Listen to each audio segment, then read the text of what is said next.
నమస్తే, welcome to max TV. ఒక మనిషి మారాలంటే ఈ మధ్యకాలంలో చాలామందిని మనం వింటూ ఉన్నాం, చూస్తూ ఉన్నాం. మరుగుమందు అనే పదాన్ని ఎక్కువగా వాడుతున్నారు. మరి నిజంగానే మరుగుమందు పెట్టడం వల్ల మనిషి మారే ఛాన్స్ ఉందంటారా? మరి ఈ విషయం గురించి మాట్లాడడానికి ఆధ్యాత్మికవేత్త బ్రహ్మశ్రీ రాజన్ నంబూద్రి గారు స్టూడియోలో ఉన్నారు. మరి వారిని అడిగి మరిన్ని విషయాలు తెలుసుకుందాం. నమస్కారం గురుగారు. నమస్కారం గురుగారు, తరచు మనం ఈ మధ్య చూస్తూ ఉన్నాం, నువ్వు మారాలంటే నీకు మందు పెడతాంరా అని చెప్పేసి చాలామంది మాట్లాడుతూ ఉన్నారు.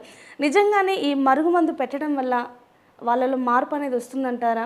ఎలా తెలుసుకోవడం? ముందుగా శ్రీ మహాగణపతి దేవతోభ్య నమః. చూసే వీక్షబంధులకి నమస్కారం. అందరూ బాగుండాలి.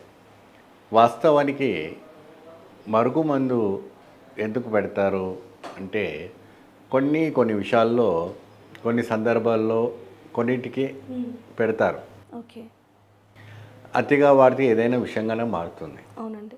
సో కొన్ని మందులు ఎలా పనిచేస్తున్నాయంటే కుటుంబంలో మాంసం ముద్దలో మరుగుమందు పెట్టి చంపడానికి ప్రయత్నం చేస్తారు. ఏదైనా ఆస్తి కోసమో, లేకపోతే ఇంకేదైనా విశేషం వాళ్ళపైన ఆశ ఉన్నందుకు, లేదంటే వాళ్ళను వశంపరచుకోవడానికో, ఇంకేదైనా కావచ్చు.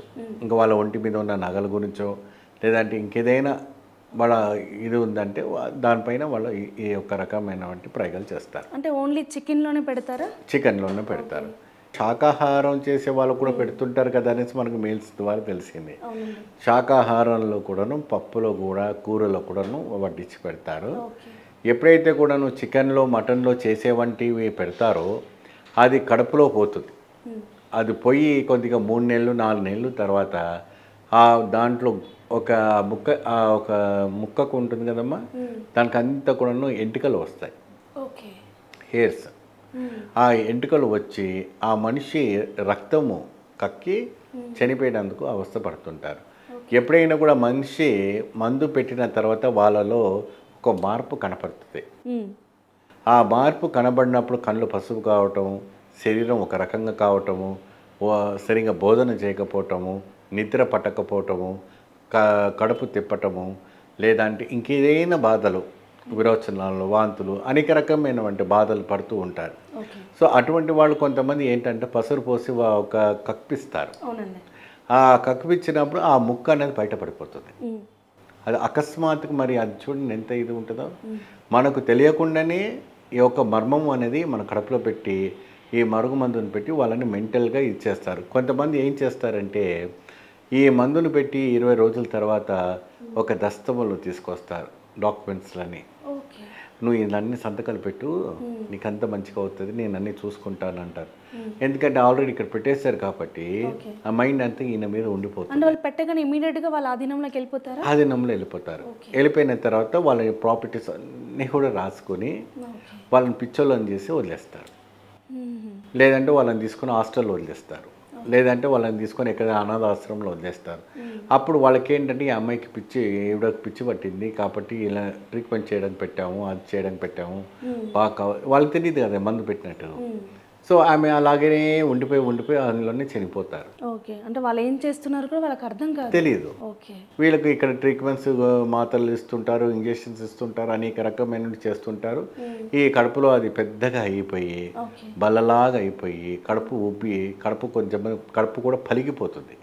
కడుపు పలిగిపోయి పేగులు బయటపడిపోయి ఆ ఒక్క ఏదైతే ముళ్ళది గడ్డ ఉంటుందో అది కూడా బయటపడిపోతుంది. అంతటి భయంకరమైన అప్పుడు ఆ ఒక పరిస్థితిలో ఆ పరివారంలో ఎవరైనా ఉన్నారంటే ఒక 12-30 కుక్కలు చనిపోయిన వంటి వాసన ఎలా వస్తుందో దుర్వాసన, అటువంటి భయంకరమైన దుర్వాసన వస్తుంటుంది. చనిపోయినాక అటువంటి వాసన వస్తుంది నిమిషంలో పలిగిపోయిన తర్వాత. అంటే భయంకరమైనటువంటి వాసన అనేది రావటం జరుగుతుంది. సో ఈ మధ్యకాలం నుంచే కాదు, ఇది చాలా ఒక 20, 30, 40, 50, 100 సంవత్సరాల నుంచి ఈ మరుగుమందు ప్రయోగాలన్నీ జరుగుతూ ఉంటుంటాయి. ఇది మాత్రం ఎత్తు పరిస్థితుల్లో కూడాను కొంతమంది ఏంటంటే స్నానం చేసేటప్పుడు నీళ్ళల్లో వేస్తారు, లేదంటే భోజనంలో వేస్తారు, లేదంటే తలకు రాస్తారు, లేదంటే ఇంకా అరికాలకు రాస్తారు, లేదంటే మీరు రోజు కొబ్బరి నూనె పెట్టుకున్న దాంట్లో కలిపేస్తారు, నెత్తికి రాసేస్తే దానికి మనకు తెలియదు కదా. అట్లా చేస్తారు. అంటే ఇదంతా చేసేది మన వల్లే కాబట్టి డౌట్ రాదు, బయట డౌట్ వాళ్ళైతే రాదు, మనం దగ్గరికి రానియం.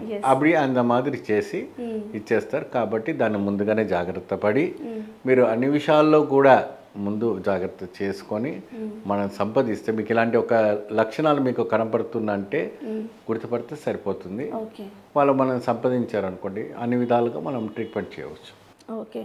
సో గురుగారు చెప్పినట్లుగా మీకు ఎవరి మీదైనా అనుమానం ఉన్నా కూడా, గురుగారు చెప్పిన లక్షణాలతో మీరు ఎవరైనా బాధపడుతున్నా కూడా వెంటనే స్క్రీన్ పైన కనిపిస్తున్న నెంబర్కి కాంటాక్ట్ అవ్వండి. గురుగారు మీకు చక్కటి పరిష్కార మార్గాన్ని చూపిస్తారు. ధన్యవాదాలు గురుగారు. నమస్తే.